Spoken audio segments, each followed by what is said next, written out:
Yeah, my name is Noah.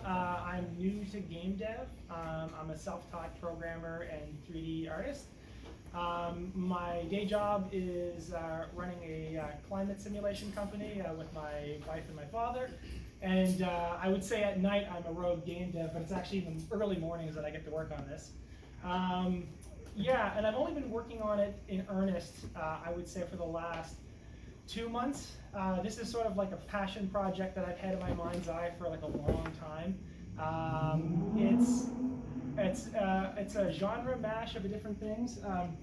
I'm a huge real-time strategy fan, an RPG fan, and so this is sort of my take on that, and also big capital ships.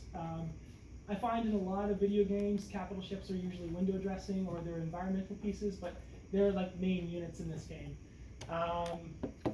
Yeah, I could just yak on, but I could also just show you what I got so far.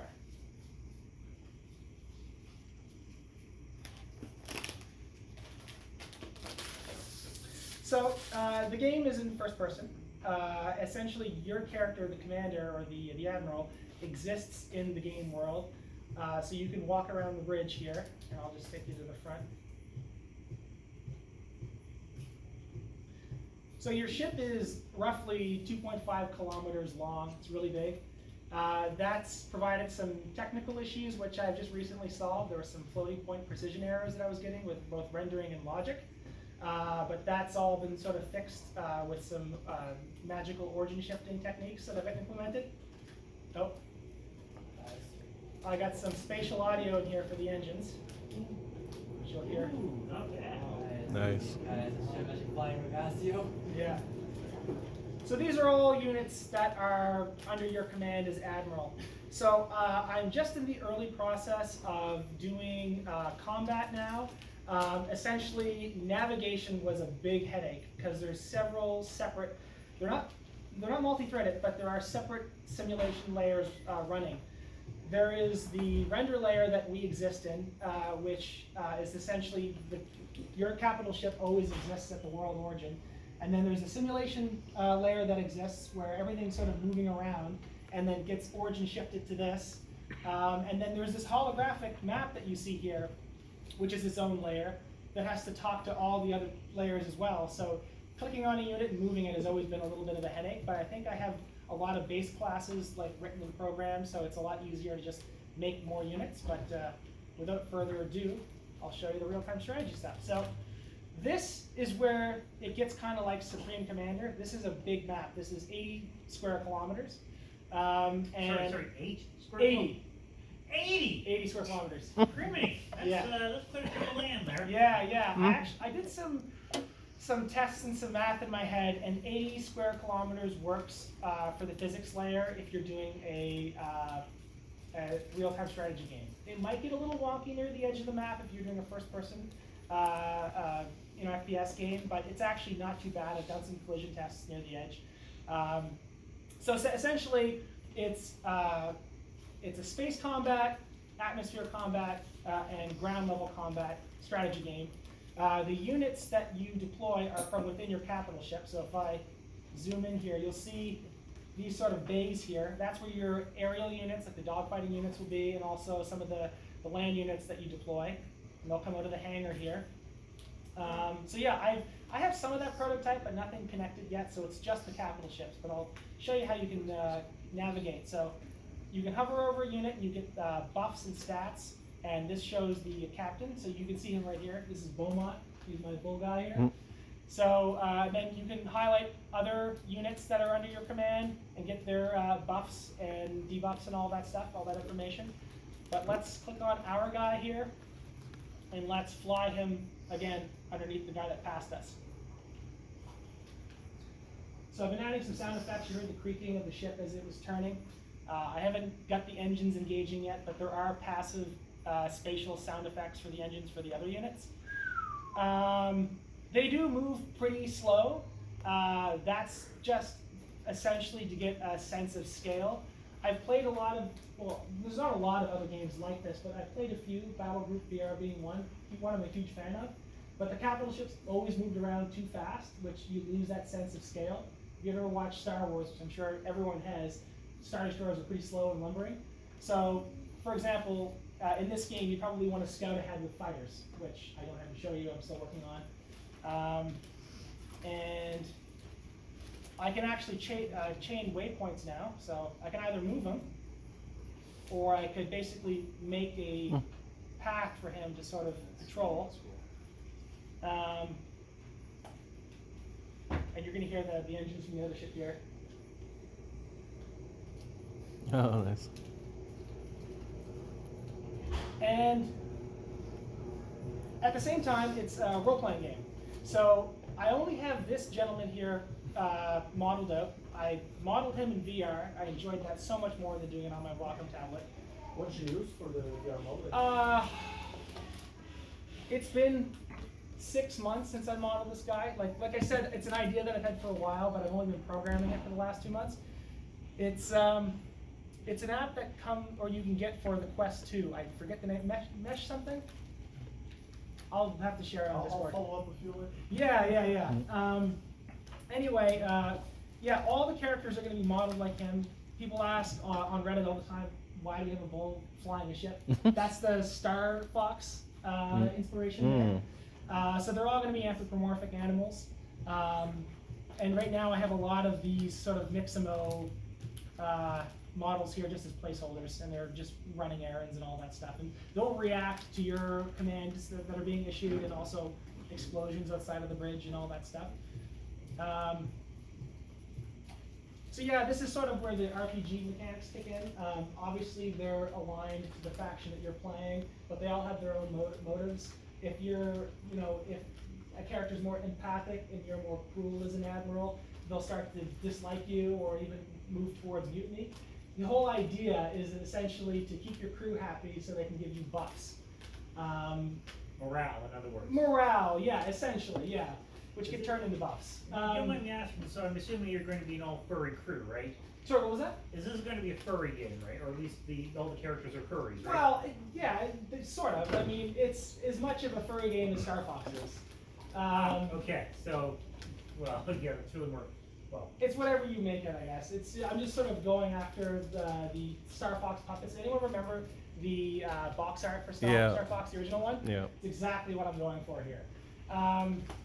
So I'm also really heavily inspired by One Piece. Any One Piece fans here? Maybe not. There's like pirate characters that go up against the main characters. They all have really big designs and personalities. There are characters like that on your team and on the enemy team. So each match you're up against a new admiral who's got certain buffs or hero units that they can use against you. So each battle is sort of its own little campaign or story mode. I haven't figured out a morality system quite yet. It's all pretty gray right now.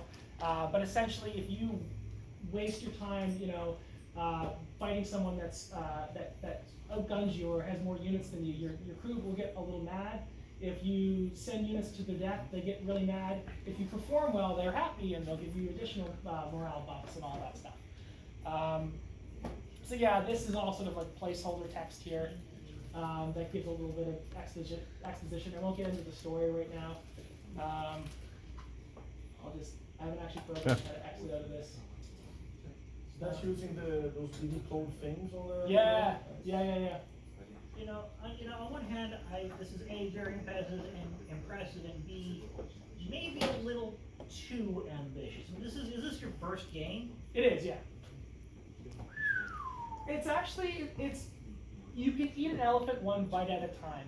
That's essentially what I'm doing here. So you're thinking long term, eh? I'm thinking long term, yeah. This is, I'm quite happy running the 3D Wave company. This is just a game that occupies so much real estate in my brain. I just gotta make it. Yeah, you're big. Yeah, essentially. And I don't know, I just keep helping think it's always a good idea to start with a few series of smaller projects, get to get a handle on the basics of design and programming and all. You get some familiarizing nuts and bolts before going for some humongous, Yeah, but he's already got a ton of. Yeah, he's. Yeah. Yeah. It does. So wait a minute. So how long? You said you've only been committing this fully for the past couple months. yes. How long ago have you started this quixotic project? Well, it's a project that I've wanted to do since I was a little kid. I've only actually I've only been working on like the models like not that long ago. What do you use for modeling tools? Blender, mostly. Okay, of course. Does that include the character models? No, this guy I made in a virtual reality headset, and I exported it to Blender. And I painted all the fur by hand and all that stuff.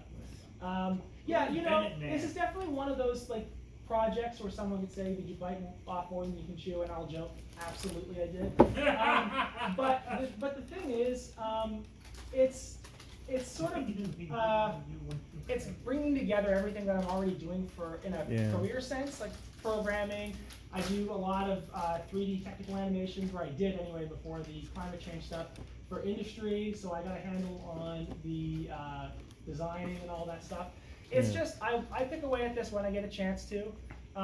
Everything's sort of, not prototype, because that implies it's done. I have everything sort of broken out on pages and boards at home of how everything works logic-wise. You got notes, you got a planning document. Good. Yeah, of course, you have to, yeah, for sure. You have a lot of lateral skill sets that you can use for this work. Absolutely. I mean, the idea would be to get this, you know, to a state where it shows off enough of the concept. People go, wow, a strategy game where you're in, but it's not an FPS. I can still consider it a real-time strategy game, but I'm invested. I can't throw my guy into the battle and die because I lose, and I actually care about my units because they have names, and I can talk to them in between missions and all that stuff. And then this is a weird sort of first-person tactical RPG thing. Yeah. Okay, so it's not that innovative mechanically speaking, but well, no, of course not. They aren't reinventing the wheel. No, I never thought for a moment that I was. It's just genre. It's lateral thinking. If anyone's familiar with that term, it's lateral thinking. I'm taking things that people have already done, who are way smarter than me, and I'm bringing them together in a way that I hope is unique. But you know, I've gotten a lot of positive feedback on Reddit. Yeah, it's just a matter of finding time to work on it. And if I can ever get the prototype done where there's aerial combat and ground combat, I'd love to get a team together to work on it with me, who are way smarter and more talented than I am. I don't know, you come off as pretty smart and talented to begin with. Oh, thank you.